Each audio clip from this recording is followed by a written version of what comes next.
నీ ప్రతిపాదనలేంటివి, కేంద్ర ప్రభుత్వం నుంచి నువ్వు తెచ్చే నిధులేంటివో ప్రజలకు జవాబు చెప్పు కిషన్ రెడ్డి గారు.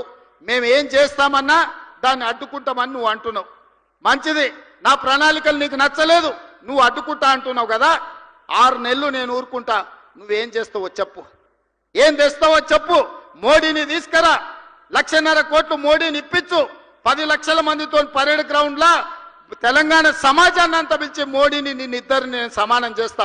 అధికారికంగా నిన్నక్కడ పరేడ్ గ్రౌండ్ లో 10 లక్షల మందితో సన్మానం చేసే జిమ్మేదారి నేను తీసుకుంటా. కిషన్ రెడ్డి గారు, మోడీ నుంచి 1.5 కోట్లు మన నగరానికి తీసుకురా. నాకేం బేసిజాలు లేవు, నాకు నగరం అభివృద్ధి చేయడమే, ఈ రాష్ట్రాన్ని అభివృద్ధి పదం వైపు నడిపించడమే.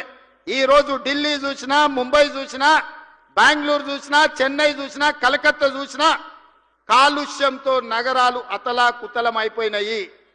ఇవాళ టీవీలు పేపర్లు చూస్తే అక్కడ నివసించలేని పరిస్థితి ఉంది. ఆల్రెడీ స్కూల్స్కు హాలిడేస్ ఇచ్చిండ్రు. అక్కడ ఉండేటోళ్లను ఆ పట్టణం వదిలి ఇతర ప్రాంతాలకు పోయి ఉండమంటుర్రు.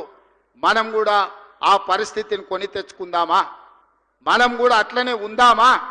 మనం కూడా ఆ దిశగా పోతే ఈ నగరం ఎడారిగా మారి ఈ నగరం నివసించలేని ప్రాంతంగా ఉంటే ఎక్కడికి వెళ్తులు తెస్తావో తెలంగాణకు జవాబు చెప్పాలి కిషన్ రెడ్డి గారు. మీరు మోడీతో పాటు మీరు క్యాబినెట్లో మంత్రి, గుజరాత్కి మోడీ నిధులు తీసుకుపోతుంటే మీరు గుడ్లా పగిచ్చి చూస్తున్నారా?